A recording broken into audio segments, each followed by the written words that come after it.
¿Le gusta Macri? Bueno, creo que a los periodistas nos puede gustar o no gustar un político, pero hay que juzgarlo por sus actos.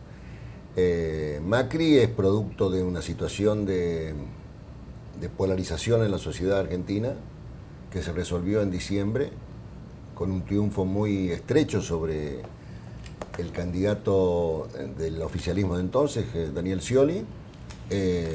Recordemos que Macri ganó por menos del 2% la elección presidencial en segunda vuelta, pero como se dice en el fútbol, el que gana, gana y se lleva los puntos. Y esto le dio una situación particular que es que por bastante tiempo hay que buscar en la historia una circunstancia muy particular en el cual el presidente, que en la Argentina tiene un fuerte peso, hay una especie de tradición presidencialista, no tiene parlamento porque es minoría en ambas cámaras, con lo cual lo obliga a un ejercicio al que Macri estaba desacostumbrado, que es hacer política. Es decir, que tiene que establecer acuerdos con opositores o con fracciones que no son de su partido en busca de la aprobación de leyes. Y eso es una circunstancia, yo diría, bienvenida para la política argentina porque refresca una situación que se había, una práctica que se había olvidado en la época del kirchnerismo, donde el Parlamento solo servía como escribanía de los actos de la presidencia. Como notaría. Como notaría, exactamente. Eso por un lado. Por otro lado, Macri heredó una situación ruinosa en la economía. Como ustedes saben, el gobierno de Cristina Kirchner no tenía estadísticas, porque habían descubierto que las estadísticas podían ser usadas como armas por sus opositores, entonces no daban estadísticas, no había ningún tipo de estadística sobre ningún tipo de actividad económica o social. Y es más, el ministro de Economía llegó a decir que no se medía la cantidad de pobres que había en la Argentina para no estigmatizarlos. Entonces, lo que encontró Macri fue un desastre económico e impuso medidas correctivas con el criterio de un empresario que necesita poner en caja una situación.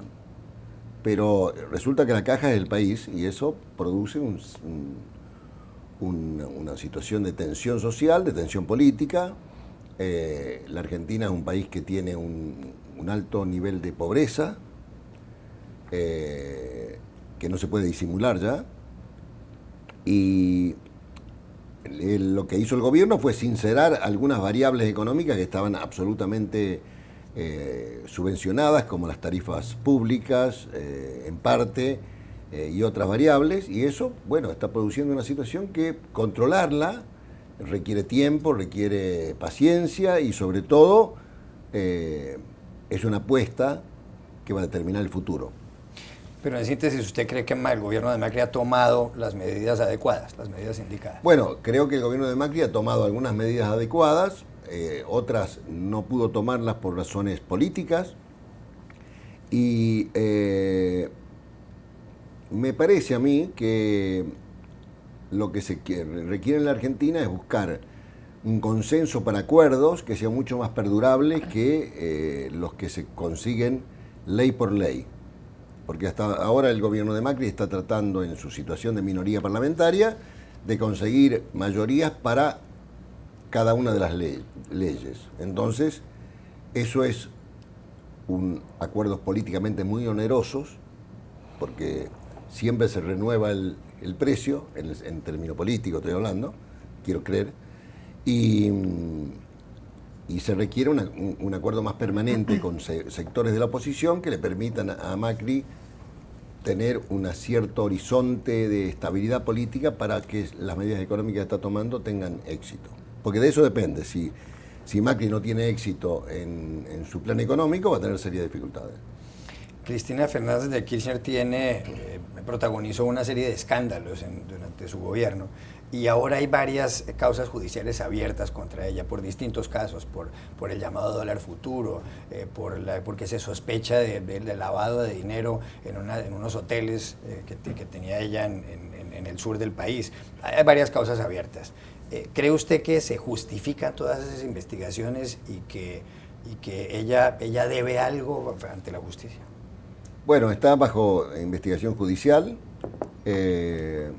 La expresidenta ha rechazado todo este tipo de investigaciones al cual les atribuye un origen político, que es una coartada para no responder sobre cuestiones de su increíble incremento patrimonial durante su gestión, de ella y de su familia, porque si hay una característica de este periodo en Argentina es que fue un gobierno que prometió defender ideales fácilmente compartibles por todos nosotros, pero que en realidad eran una cobertura de una actividad de corrupción pocas veces vista en la política argentina.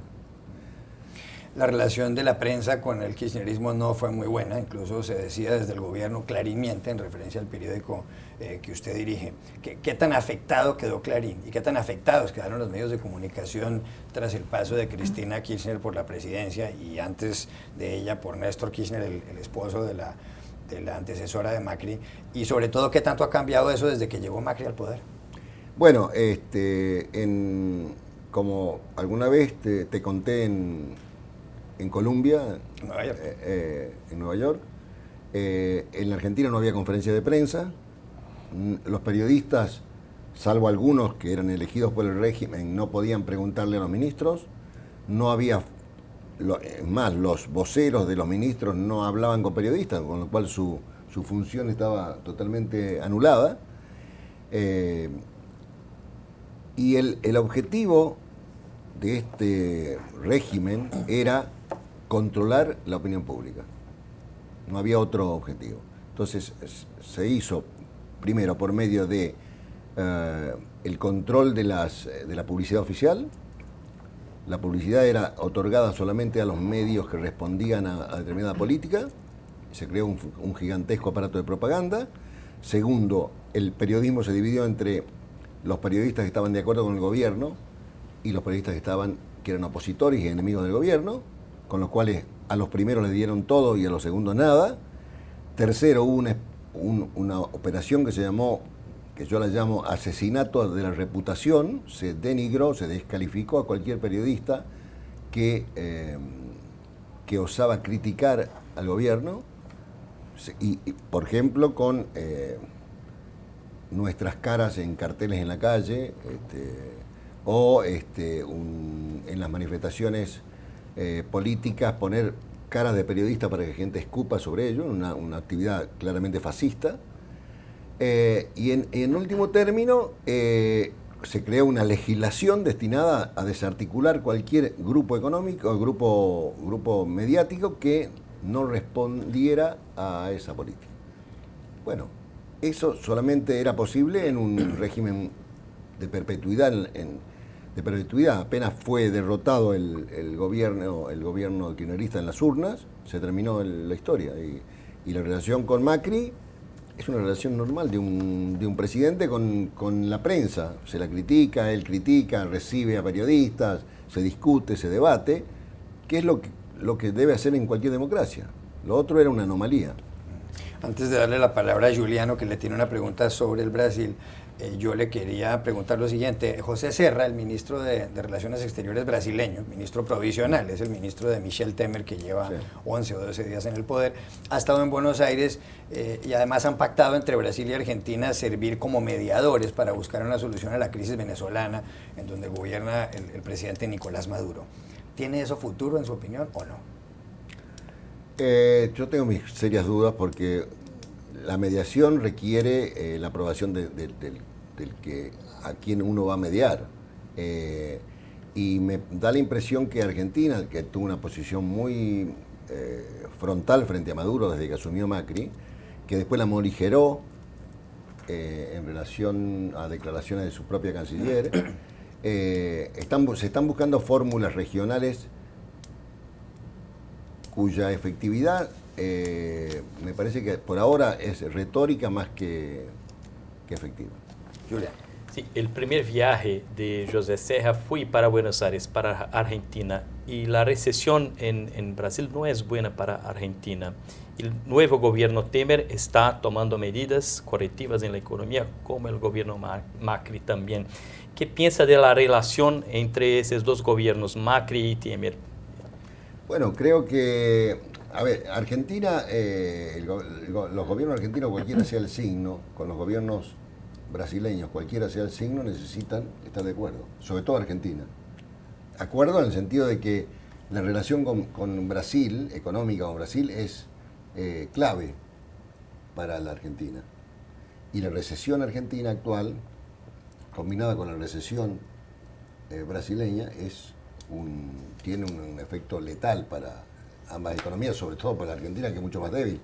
Con lo cual, cualquier medida de vinculación dentro del Mercosur económica, de reactivación económica entre ambos países, sería una muy buena noticia. Con lo cual me parece que el gobierno, tanto el anterior gobierno de Dilma como el gobierno ahora de Temer, van a tener interlocución permanente con la Argentina. Y los argentinos, si son inteligentes, lo van a tener con Temer o con Dilma, en ese sentido. Una pregunta, la llegada del nuevo gobierno argentina ha generado muchísima ilusión y entusiasmo en Estados Unidos, tanto desde el punto de vista del gobierno, donde el presidente Obama estuvo en Argentina en visita de Estado, se reunió aquí también con el presidente Macri en el marco de una reunión multilateral, pero también entre el sector privado, que están empezando a ver a Argentina con nuevos ojos como un destino atractivo de inversión. ¿Cómo se ve esta nueva relación desde la Argentina? Bueno, la Argentina estuvo cerrado al mundo durante bastantes años y toda esta apertura se ve con esperanza. Hay cierta convicción que las inversiones no van a llegar inmediatamente y que no va a ser un proceso tan inmediato, porque la Argentina necesita ponerse en orden y ofrecer reglas de seguridad, reconstruir una confianza, y eso lleva tiempo. Pero me parece que fue la decisión de Macri de volver a establecer relaciones con el mundo, fue un acto de madurez política, porque el otro era un acto de inmadurez. Argentina tenía relaciones plenas con Venezuela, Irán y Rusia, digamos. Ese era el eje elegido. Me parece que ahora el propio gesto de Obama de ir a la Argentina fue un gesto de valor político, que Macri deberá saber cuáles son sus límites, porque a veces los entusiasmos pueden más que la realidad, y ahí vienen las decepciones. Quiero preguntarle nuevamente por el Brasil. La presidenta Dilma Rousseff fue apartada de su cargo hace poco menos de 2 semanas. Inicialmente lo es por 180 días, mientras el Senado brasileño toma la determinación de si la destituye o no, de si activa lo que se llama el impeachment en inglés, o un juicio político, todo como consecuencia de que ella está acusada de haber maquillado las cuentas del Estado. Dilma Rousseff dice que esto es una conspiración, pero por supuesto sus críticos dicen que no, que aquí simplemente ha funcionado la justicia y que se están poniendo en marcha todos los trámites que están dentro de la Constitución y las leyes del Brasil. ¿Quién tiene razón aquí, Dilma o los que la critican? Bueno, toda acción de este tipo que lleva a un juicio político, como es el impeachment, es una decisión política. No se puede esconder solamente en la pureza de la legalidad o la ilegalidad. Es una acción política. Ahora, la pregunta es por qué se llegó a esta situación, y uno va a encontrar respuestas, sobre todo en el extremadamente largo periodo en el cual el PT estuvo en el gobierno, un telón de fondo de la corrupción que es evidente, y ahí uno puede encontrar las razones por las cuales Dilma fue puesta en esta posición, porque si uno se atiene simplemente a ver la causa por la cual está siendo juzgada la presidenta, podrá convenir que si investigan a varios presidentes por lo mismo, seguramente estarían en la misma situación. Es decir, que no se puede analizar esta medida sin el contexto político que rodeó a la crisis brasileña, a la recesión, al parate económico fenomenal que tiene Brasil, y que eso ha producido una situación de desconfianza política que ha llevado a este juicio.